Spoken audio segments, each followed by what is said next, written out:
Hello, fellow humans, and welcome back to our Survival Islands Let's Play series. Last episode, we built the roof on our potion lab building.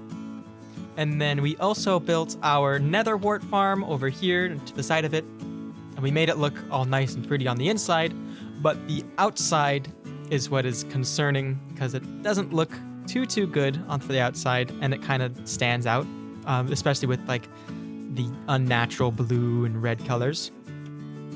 I think this building is okay, how it is, kind of out and about, because it's like an actual building shape, while this one is built inside of the mountain, and so I think it should be treated as part of the mountain. So I went ahead and I smelted a whole bunch of cobblestone, and I got some dirt.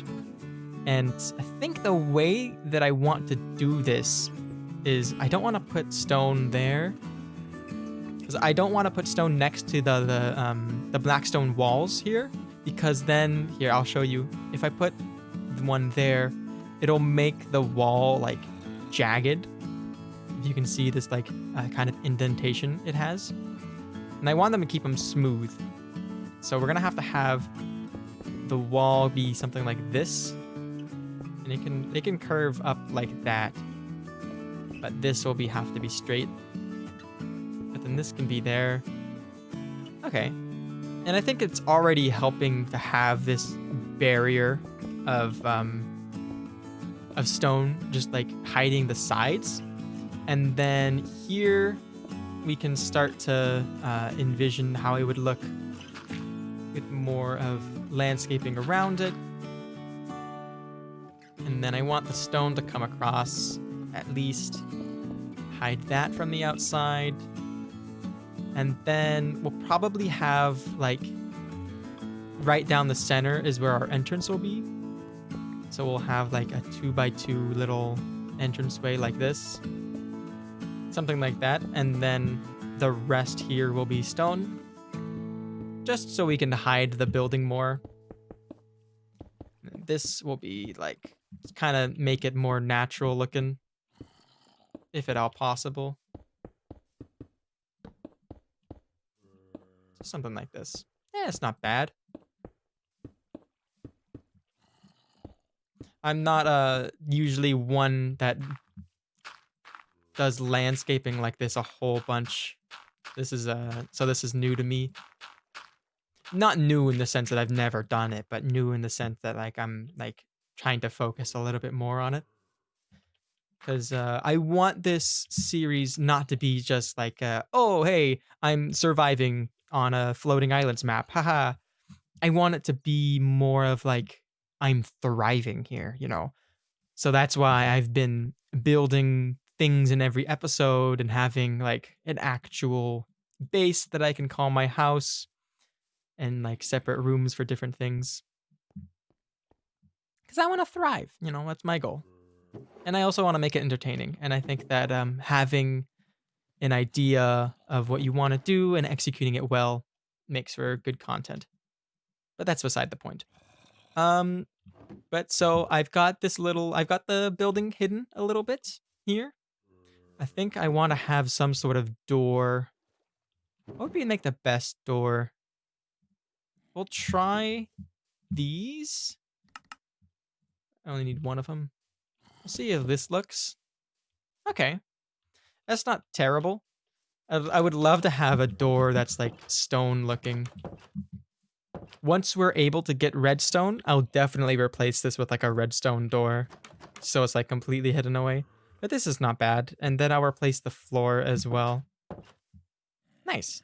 And then the other thing that, oh my lord, that scared me. The other thing that I wanted to do this episode was to build a pathway to the village that we found last time. So I went ahead and I kind of marked out how I want the pathway to go, but I didn't like really do very much on it.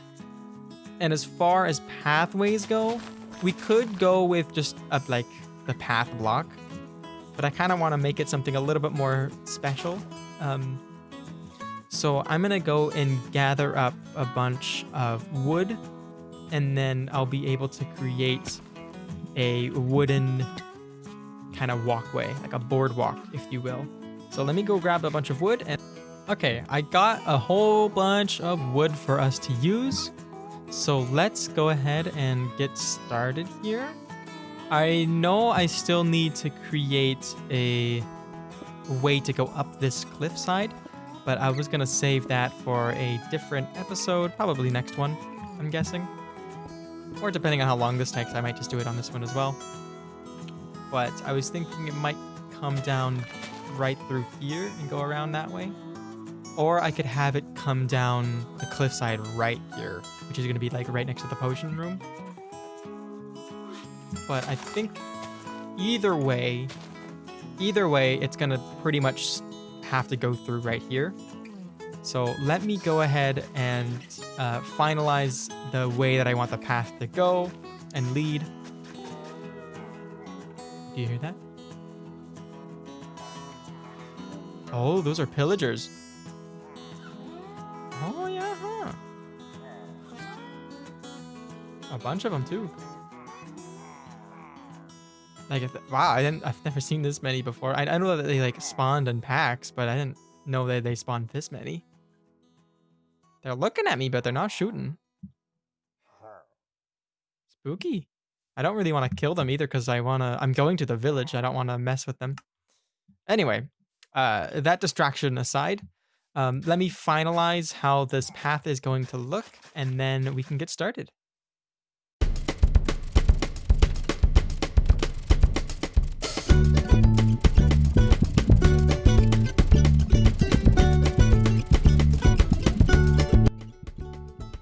I have now outlined pretty much how the path is going to go. So now the next step is to dig out all of this space so that I can have space to place my slabs that I'm going to put down. And this is quite a bit of distance to like dig out. So I might instead do a on top of the ground path. Something like that. I'll mess around with it a little bit. But I think, actually, yeah. I like that. And then the path upwards we can just clear out as we go along. So we're gonna place our I cannot talk today. We're gonna place our spruce slabs on top of the ground as we make our way through here. But as we go along, I want to also get rid of some of these trees that are in the way and like too close to the path. And that way we can keep the path nice and easy to walk on. So let me get started laying down some of these pathways.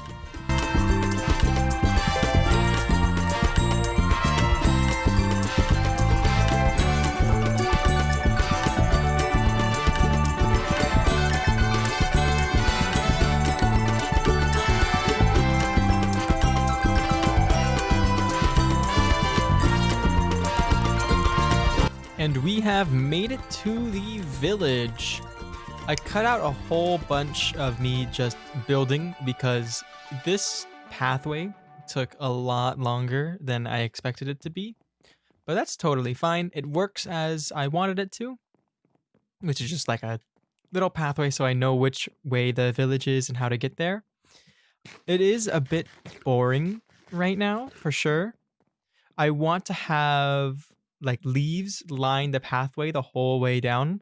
And I do have a couple of stacks of leaves, but it's not enough that I don't think it's enough to fully line the pathway here. So I'm gonna have to wait on that until I can get some more iron to make more shears to get leaves again. But for now, I think it's okay.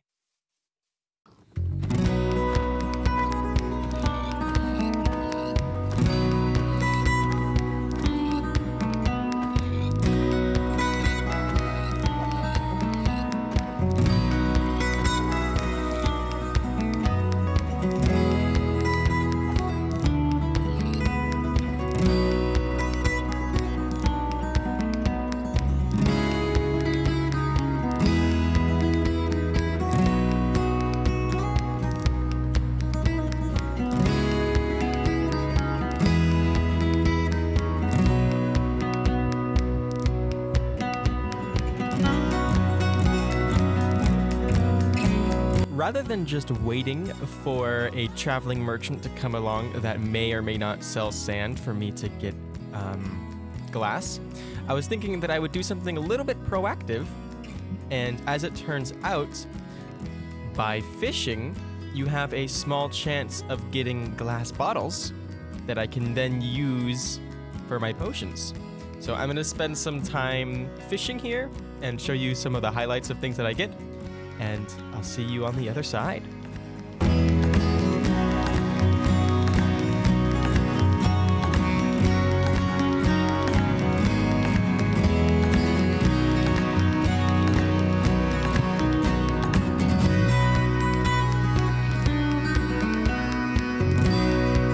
Finally, I have been fishing for probably like, I don't know, half an hour, 45 minutes.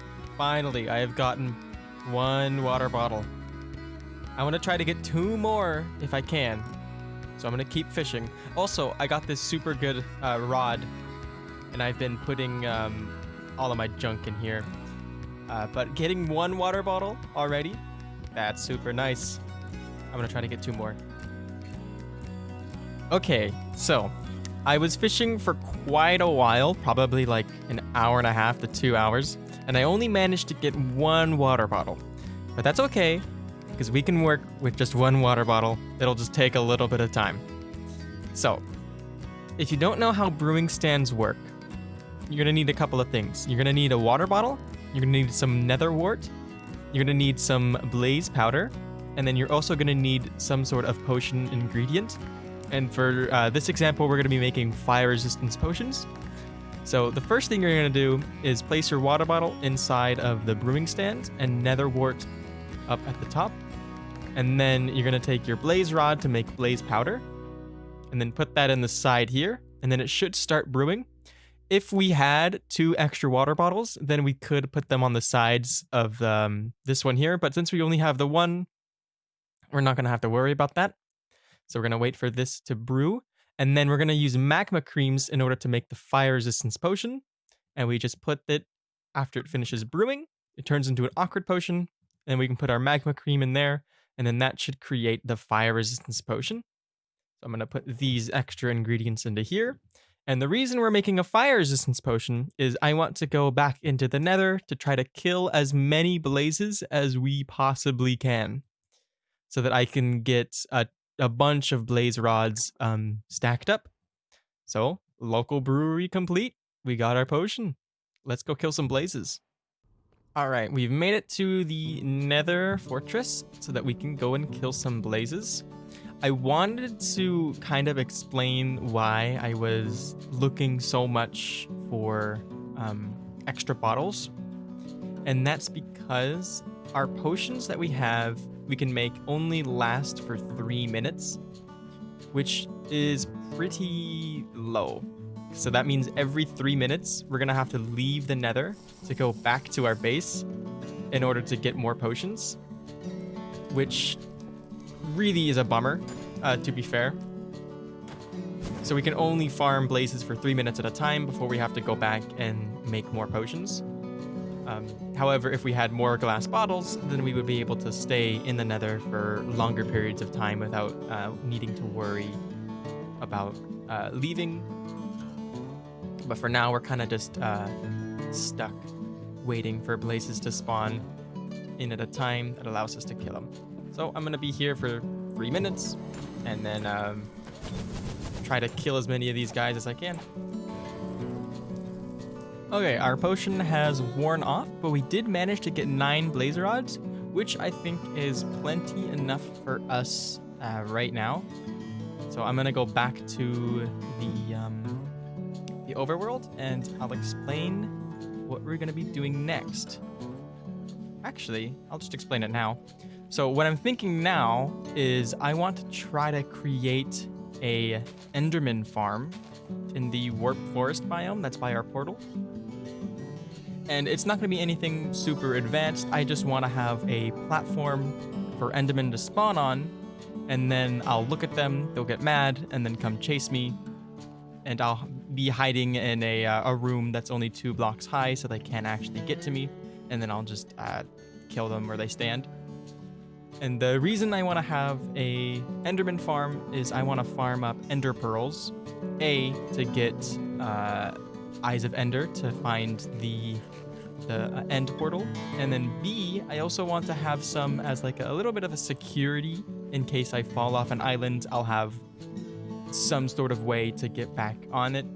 I mean, I'll be very panicky, but you know, it could save my life and potentially some items I have on top of me. So that's the reasons why I want to make an Enderman farm. So I'm gonna go get some materials and get started out laying out some platforms. All right, so we're back in the Nether. We're loaded up on a bunch of building blocks, and I'm gonna go ahead and start making a big old platform. I made another fire resistance potion as well, just in case things go a little bit south and I end up falling into the lava. I should survive. So I'm gonna make a little time lapse of me building out this platform, and I'll see you guys afterwards.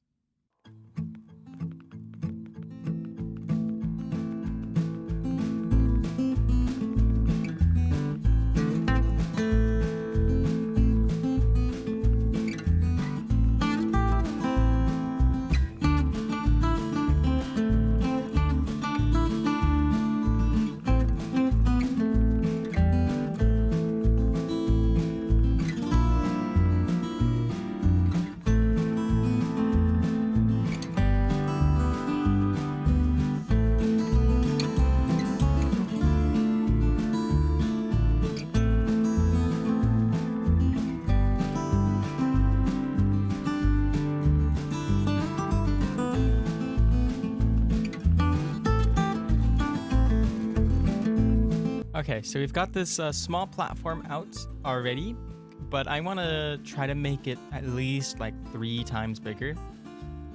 We are running pretty low on supplies, but we should be able to make it at least a little bit bigger. But I'm just going to jump cut to it because this is taking too long.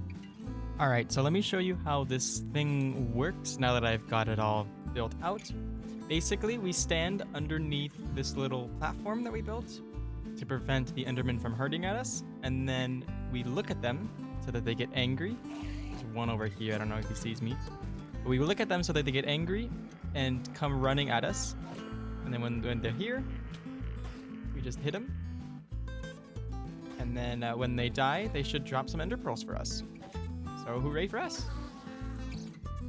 All right, back from a little bit of farming, we got 5 Ender Pearls. So I'm gonna go and make them into Eyes of Ender. And then I guess let's find out where our portal is going to be. We don't need to be super precise about it because we'll see it from a mile away. So I'm gonna throw one into the air and see which direction it goes. It is not throwing. Am I doing this wrong? All right, let me go check something real quick. All right, so I have some bad news for us. It looks like we can't find the stronghold because there is no strongholds in this world, which is really unfortunate. So we can't ever go to the end or fight the final boss of the game because of that. However, I am open to one thing. This is gonna be a little controversial, for sure. But if you guys want, and please let me know down in the comments if you want this or not, I can create an end portal for us. We would still need to get all of the Eyes of Ender, however, but I would open up the world into creative and I would spawn in a portal for us to go through. But that's like kind of cheaty in a sense. But like other than that, I don't think there's any other way we can get to the end, unfortunately, to fight the final boss. So let me know what you guys think of that. And yeah, really a bummer, to be sure. And with that, our episode has reached its time limit. So I thank you all for watching. I hope you all enjoyed it. I hope this has made your day just a little bit better. Do let me know down in the comments what you think I should do about the end portal. If I should cheat one in, or if I should just continue the adventure without ever going to the end. Let me know. I'll be sure to read your comments, and thank you for watching. Take care.